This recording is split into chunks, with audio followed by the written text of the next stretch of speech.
Глава 18. Во тој час се приближија учениците до Исус и рекоа: Кој е најголем во Царството Небесно? И Исус повика едно дете, го постави меѓу нив и им рече: Вистина ви велам, ако не се промените и не бидете како деца, нема да влезете во Царството Небесно. Кој ќе биде понизен како ова дете, тој е најголем во Царството Небесно. И кој прима такво дете во моje име, мене ме прима.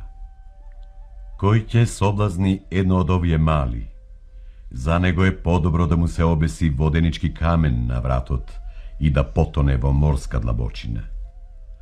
Тешко му на светото соблазни, зашто соблазните треба да дојдат, но тешко му на оној човек преку кого доаѓа соблазната. Ако те соблазнува раката твоја или ногата твоја, одсечи ја и фрли ја од себе. Подобро е за тебе да влезеш во животот без една рака или нога, отколку со двете раци и двете нозе да бидеш фрлен во вечниот оган. И ако те соблазнува окото твое, извади го и фрли го од себе. Подобро е за тебе да влезеш во животот со едно око, отколку да ги имаш и двете очи, а да бидеш фрлен во огнениот пекол. Гледајте да не презрете едно од овие мали. Зашто ви велам, нивните ангели на небесата секогаш го гледаат лицето на мојот Отец небесен, зашто Синот човечки дојде да го бара и спаси загубеното. Што мислите? Ако некој има 100 овци и една од нив се загуби, нема ли да ги остави 99-те в планина и да појде да ја бара загубената овца? Па, ако ја најде, ве уверувам дека ќе се радува за неа повеќе отколку за 99-те незагубени.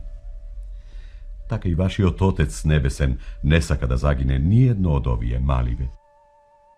Ако сгреши против тебе братот твој, оди и искарај го насамо. Ако те послуша, си го придобил брата си. Ако не те послуша, поведи со себе уште еден или двајца, па со устата на двајца или тројца сведоци нека се потврди секој збор. Ако пак не ги послуша и нив, кажи и на црквата. Па ако и црквата не ја послуша, тогаш нека ти биде тој како незнабожец и собирач на данок. Вистина ви велам, се што ќе сврзете на земјата, ќе биде сврзано и на небото, и се што ќе разврзете на земјата, ќе биде разврзано и на небото. Пак ви велам, ако двајца од вас се согласат на земјата да молат за нешто, што и да било, ќе им биде дадено од мојот Отец небесен.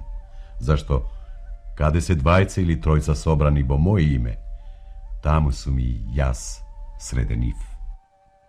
Тогаш Петар пристапи кон него и рече: Господи, колку пати да му простам на брата си, кога ќе сгреши против мене?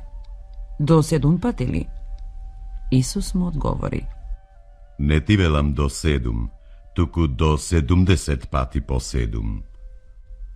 Затоа Царството Небесно прилега на царот, кој побарал да ја расчисти сметката со своите слуги. Кога почна да ја расчистува сметката, доведоа кај него еден што му должеше 10.000 таланти. Па бидејќи немаше со што да плати, господарот негов нареди да го продадат него, и жена му, и децата негови, и се што имаше за да наплати. Тогаш тој слуга падна пред него на колена и му се поклонуваше говорејќи: Господаре, стрпи се спрема мене и се ќе ти платам.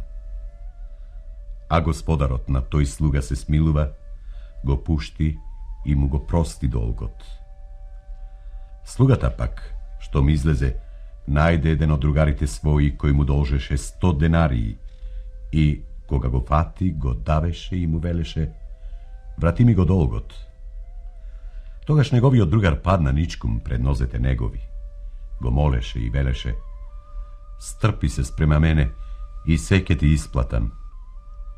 Но тој не сакаше, туку отиде и го фрли во затвор, додека не му го исплати долгот. Другарите пак негови, кога видоа што се случи, многу се окорчија, па отидоа и му кажаа на својот господар за се што се случи. Тогаш господарот негов го повика и рече: Зол слуго, јас ти го простив целиот долг, зашто ми се молеше. Не требаше ли и ти да се смилуваш над својот другар, како што се смилував и јас над тебе? И се разгневи господарот негов, па го предаде на мачители, додека не му го исплати целиот долг. Така и мојот Отец небесен ке постапи со вас, ако секој од вас не му прости од срце на брата си.